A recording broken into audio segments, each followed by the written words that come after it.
This is Talks, where people speak to people about crafting brands and the power of storytelling.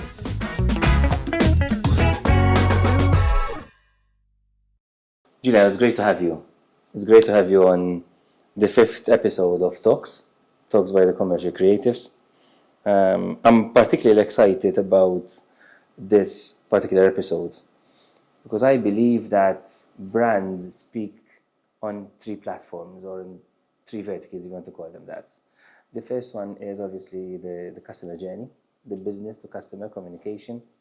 The second one is team speaking, people branding, employer branding, that I know you bring a lot of value to, and thank you for hosting us in this beautiful space. And the third one is definitely the society communications, particularly in view of principles and obligations that companies now have for ESG. Thank you for allowing us to take some time from this 30 plus years journey that you've experienced. So you were telling me that you've worked with some noticeable brands in the world. You've worked with brands like San Pellegrino. You've worked in France, in Brazil, back to Europe. And you've been now the country manager for Nestlé in Malta for the past 6 years. How has the journey been so far? I know you had a bit of a turbulent start, but how has it been so far? First of all, thank you for your invitation. It's really a pleasure to have this conversation with you.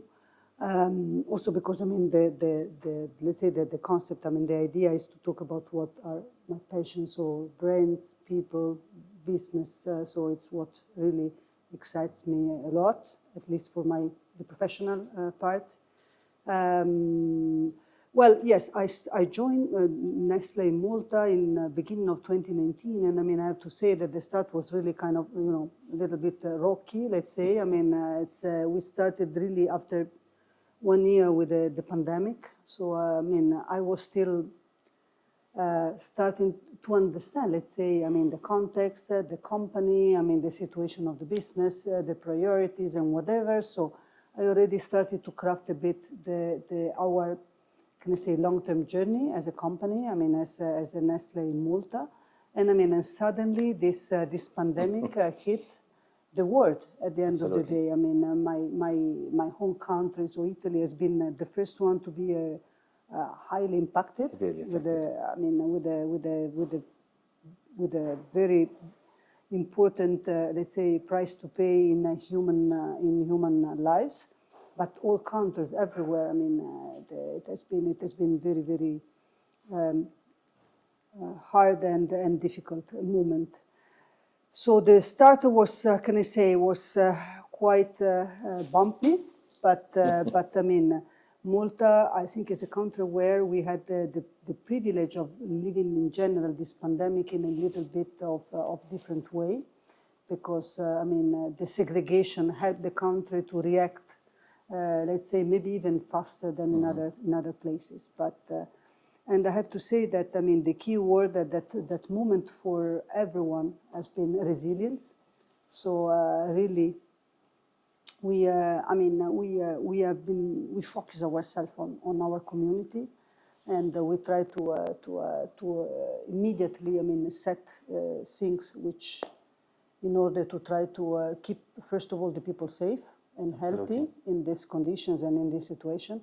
But then, of course, continue to work in the business with our brands and products, because in any case, the people still need it. The coffee, we sell stuff and things which are, part of everyday life. Yes, absolutely. Part of everyday life. So, we had to guarantee, that all the products and brands that were available here, and this is what our people have been working for and for I can say in a safe way, but every day. So yeah, starting as bit.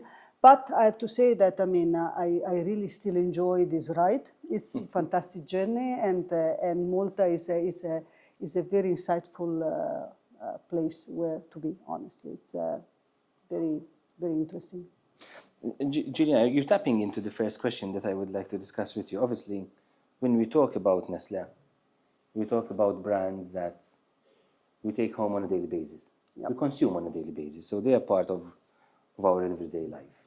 From your years of experience, what type of, when you talk about brands like Kit Kat, Baci, when we talk about these brands, what is the in-depth process that goes behind the brand with an international appeal in mind? Because obviously these are brands that sell in multiple markets, but at the same time being adapted to the local scenario. What type of in-depth process goes in a multinational like this? It's very interesting, this question, and I mean to answer to you to this, I want to take you into the journey of one of our latest innovation that we recently launched in the local market, but also in Europe in general, which is the Kit Kat Field tablet. Okay, Kit Kat is a very historical heritage brand born in the 35 in UK. Okay. In the origin, it was not exactly the name Kit Kat, but I mean, after a couple of years, I mean, it moved into Kit Kat. So this brand is, it's young, but as well as a kind of 90 years old, more or less.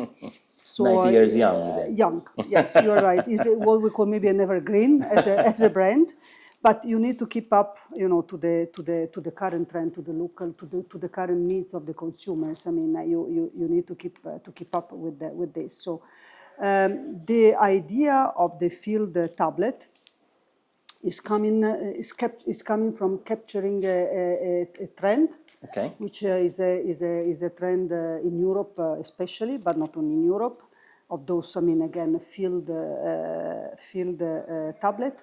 But we wanted to keep as well the touches and, of course, the characteristic of the Kit Kat brand, so the crunchiness, and this is why I want you to choose. I mean, we have three: fantastic. hazelnut, salted caramel, and double chocolate. Ah. We have three SKUs. different Okay. SKUs and three different tastes. You can choose one or even the three of, and then we can start with the experience, because this is what also at the end Let's is go for important. salted caramel, shall we? For example, this is the most indulgent one. And Shall I? you have to open Okay. this, because this is the first. I mean, we need to be sure that when you're opening is fresh, the smell is nice, and this of course that the packaging is preserving the freshness and the quality of the ingredients. There is a lot of research that is done for this. Then, of course, the second thing is about the smell, but Okay. it's also about the appearance. I mean, how it looks like. And you see that, I mean, the fingers is another one It of has the distinguishable element of yes, Kit Kat, is right? another important element of Kit Kat. Now, Juliana, I have to dig in. you have to snap. Snapping is Ooh, beautiful. is the important. Now, Fantastic. Please. snap the finger, which is the other important things. So what we do normally is this. I mean, me, for example, I've been quite good, half, but I will eat.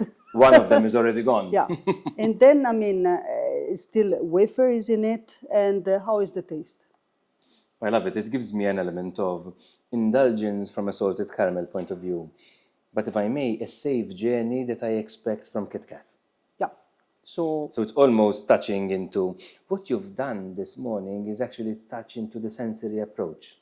absolutely, but this is very important. I mean, it's of course. I mean, in this, I'm saying there is a lot of research, because we want to have, the ingredients must be, I mean, right ingredients. Cocoa is 100% responsibly sourced, etc. I mean, there is a lot behind this. It's not just to deliver the perfect product. I mean, in the hands of the consumers, there is a long journey. It's not starting from, again, insights. Sometimes insights, sometimes are other elements. But of course, I mean, also the analyzing what consumers are looking for. Detecting and capturing the trends. I mean, those are things which are, I mean, And again, of course, this are very takes a important. lot of basis. time to conceptualize and come Absolutely. up with something Absolutely. So it took a long time. Then there are, of course, the investments which are needed in order to make this happening, and in this we have to invest in some factories. I mean, there is one which is let's say the hero factory. I will have later, because we're not able to talk. But But there is, one factor which is the one which is crafting and then producing, but there are others, of course, where we start to produce as well the tablets. It's again, all the investments in people and in not only, in production, in the research and development, etc., just to come to this product with no compromises in quality, in taste, and also in the experience, because we need to be sure that the experience is loyal to the essence of the brand.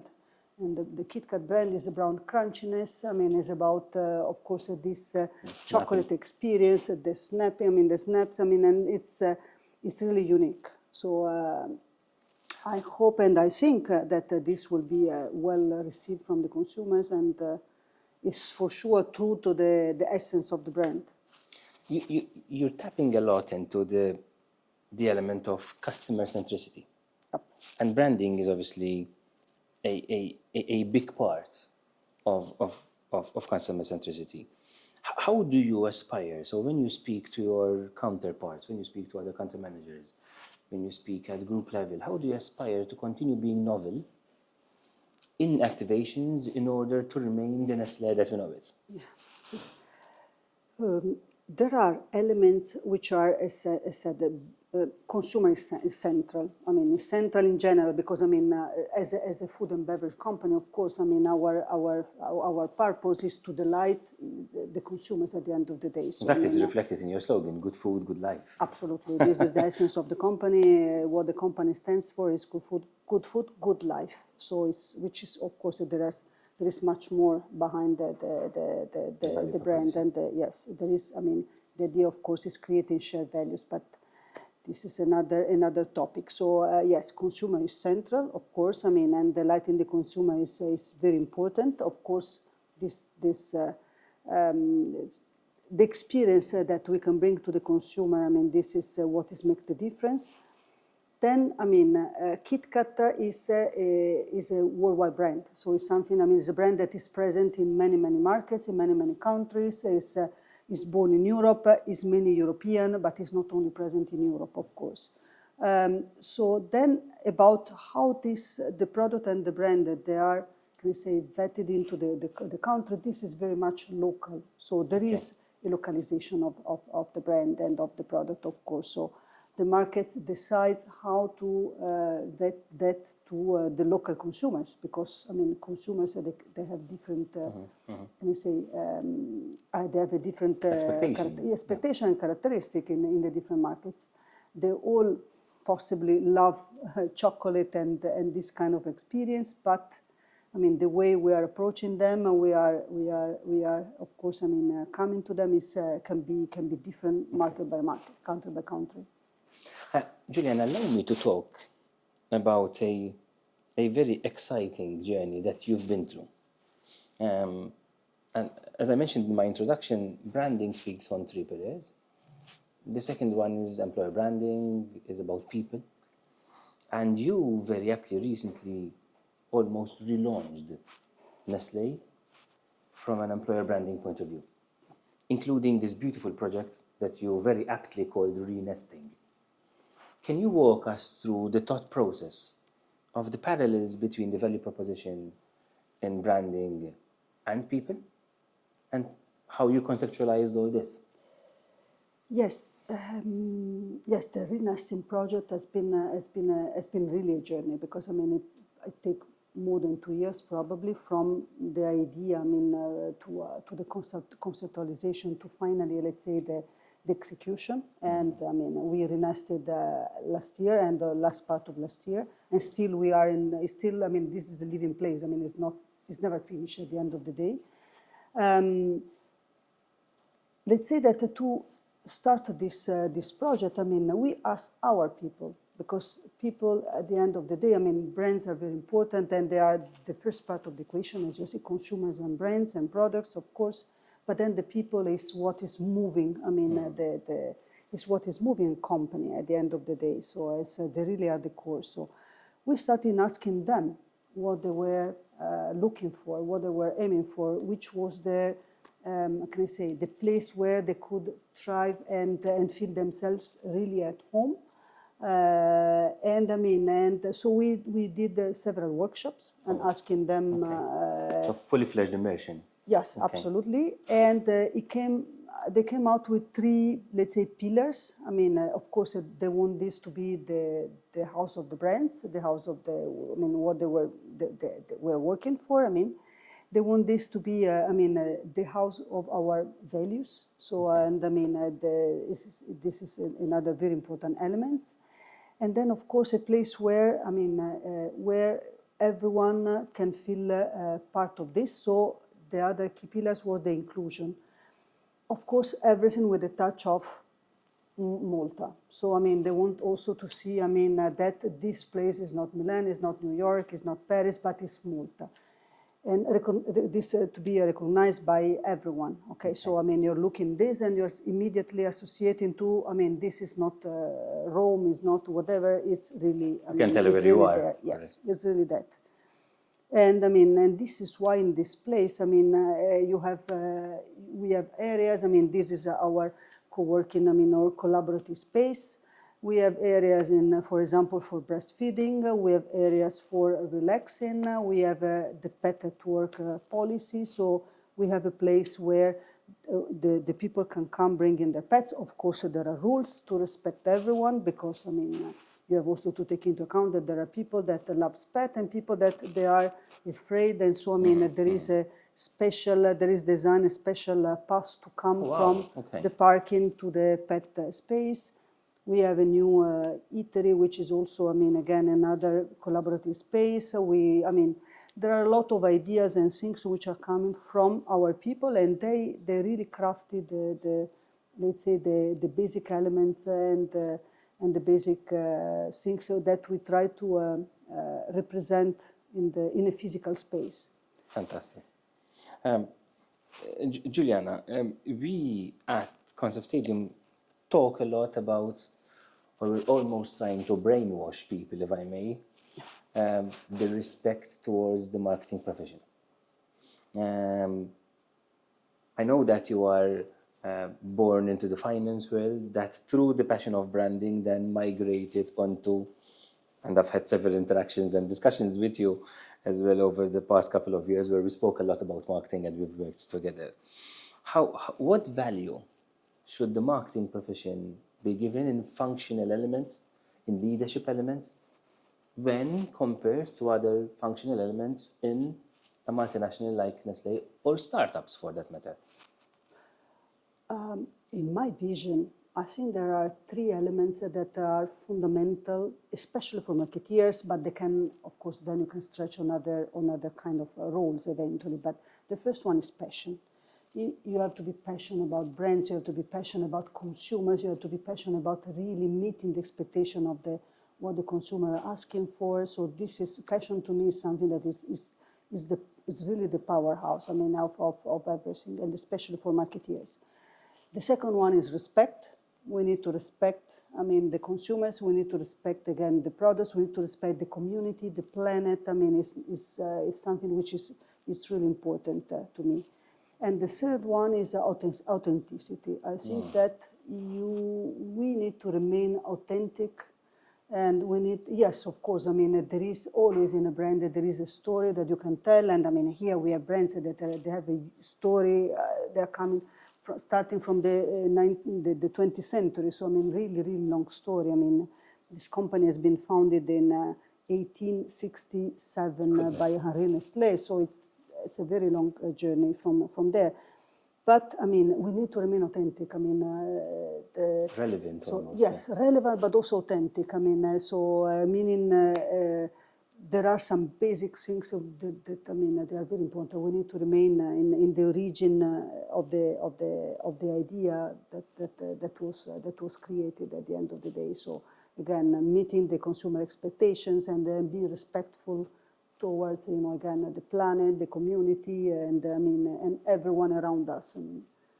Which is actually tapping into the ESG element that Absolutely. we now know is going to be given probably far more importance than has been given to date. It is. As a company, we have a lot of commitment. I think you're at the so forefront of that. Yes, absolutely. We have a lot of commitment. The final question that I have for you. You are the first guest of Concept Stadium's talks after our own rebranding. So we're bringing this proposition and our new slogan, crafting brands for people. And I've heard you talking a lot today about the words craft. What is your interpretation of this new slogan of ours? And what is a must that people like us should continue doing in our marketing and branding communications efforts? First of all, all the best for for this journey. I'm sure it will be very successful. I think that in this slogan, you already capture, the important elements. Crafting is artisanal. Artisanal is something which is, homemade. It's important to always remain close and relevant to people, as you were mentioning before. So it's. I think everything is embedded in this. So there is the authenticity, with the crafting part. There is the brand centricity, and which means, again, consumers at the end of the day, because, and that there is the respect for, your stakeholders and for what you're doing, so for yourselves at the end of the day. Giuliana, thank you for allowing us to draw a parallel between our organization and your esteemed viewers. So it's a privilege for us. And let me once again thank you for your time this morning. Thank you for sharing your knowledge with us. It's been a pleasure. We look forward to this journey. Thank you very much. It's been a very nice conversation. So thank you very much for allowing me to have this exchange.